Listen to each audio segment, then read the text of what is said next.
नमस्कार दोस्तों, challenge board में आप सभी का स्वागत है। दोस्तों मैं हूं विकेश कुमार और आज की इस वीडियो में हम लोग बात करेंगे एनसीईआरटी 10th 3.3 के प्रश्न संख्या 1 का 1 नंबर। दोस्तों यदि आप इस चैनल पर नए हैं तो एक लाइक कर दीजिएगा, चैनल को सब्सक्राइब करने के साथ साथ बेल आइकन को भी प्रेस कर दीजिए ताकि आने वाला प्रत्येक वीडियो का नोटिफिकेशन सबसे पहले आप तक पहुँचे। तो आइए अब हम शुरू करते हैं। हिंदी मीडियम वालों के लिए है प्रश्नावली 3.3 प्रश्न संख्या 1 का 1 नंबर है। क्वेश्चन कहता है कि निम्नलिखित समीकरण युग्म को प्रतिस्थापन विधि से हल कीजिए। हमारे पास में दो समीकरण दिया गया है। पहला समीकरण है x + y = 14 और दूसरा समीकरण दिया गया है x - y = 4। इन दोनों समीकरणों को हमें प्रतिस्थापन विधि से हल करना है। दोस्तों प्रतिस्थापन का मतलब होता है कि उसके स्थान में परिवर्तन कर देना, यानी कि किसी दूसरे के व्यक्ति के स्थान पर किसी दूसरे को बैठा देना। ठीक है, तो उसको प्रतिस्थापन विधि कहते हैं। तो आइए इसको हम सोल्व करते हैं। सोल्व करने की क्या प्रक्रिया है हम इसको जानते हैं। सबसे पहले एक्सरसाइज लिख लेते हैं। 3.3 है। प्रश्न संख्या 1 का 1 नंबर है। क्वेश्चन है x + y = 14। पहला समीकरण है और दूसरा समीकरण है x - y = 4। ठीक है, ये मेरा दो समीकरण है। हमारे पास में दो समीकरण है। एक पहला है x + y = 14, दूसरा समीकरण दिया है कि x - y = 4। इन दोनों समीकरण में से किन्हीं एक समीकरण से हम x या y के वैल्यू निकालते हैं। ठीक है दोस्तों, आप समीकरण 1 से या 2 से x या y के वैल्यू निकाल सकते हैं। ठीक है, आपको जो आसान लगे वहाँ से आप निकाल सकते हैं। तो हम समीकरण 2 से निकाल रहे हैं। ठीक है दोस्तों, तो 2 से निकालने के लिए हम सबसे पहले लिखेंगे यहाँ समीकरण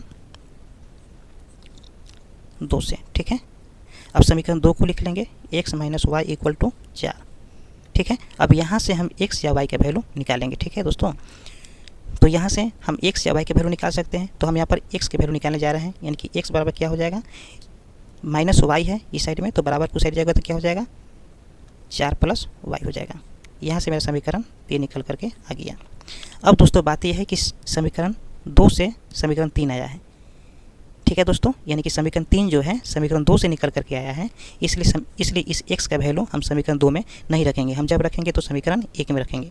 ठीक है दोस्तों, चलिए अब यहाँ पर लिख लेते हैं कि समीकरण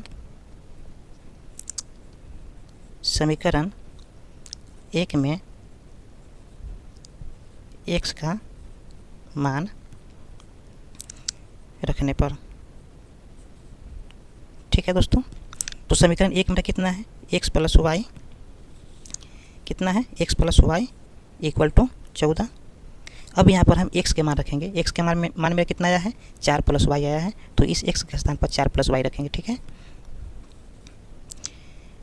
तो यहाँ पर रख देंगे 4 + y और फिर प्लस है तो प्लस और y है तो y = में 14 है तो 14 कर दी। ठीक है दोस्तों, अब दोस्तों यहाँ पर क्या करेंगे कि 4 तो मेरा है ही, 4 तो मेरा है ही।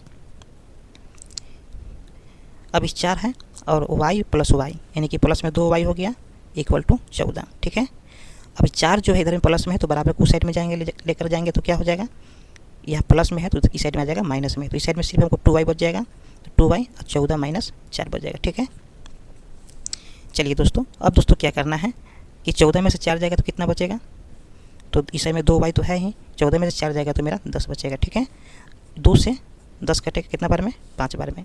तो फाइनली यहाँ से मेरा निकल करके रिजल्ट y बराबर आ गया 5। ठीक है, चलिए दोस्तों, अब इस y का वैल्यू जो है हम समीकरण 3 में रखेंगे। ठीक है, आप चाहे तो समीकरण 1 में भी रख सकते हैं, समीकरण 2 में भी रख सकते हैं, कोई दिक्कत नहीं है, लेकिन हम यहाँ समीकरण 3 में रखेंगे। क्यों, क्योंकि समीकरण 3 में जैसे ही वैल्यू रखेंगे हम तो वहाँ से डायरेक्ट रिजल्ट निकल करके मेरा आ जाएगा। तो यहाँ पर हम लिखेंगे कि समीकरण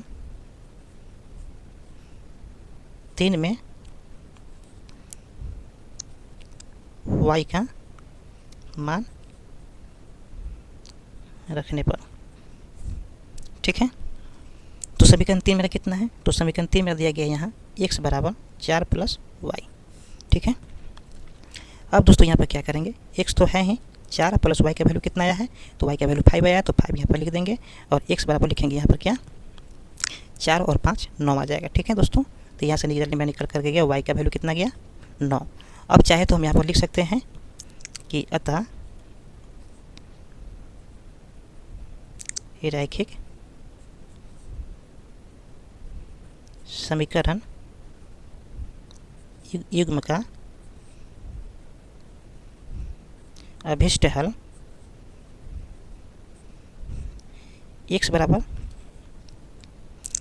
9 और y बराबर 5 ये मेरा फाइनल रिजल्ट हो गया दोस्तों।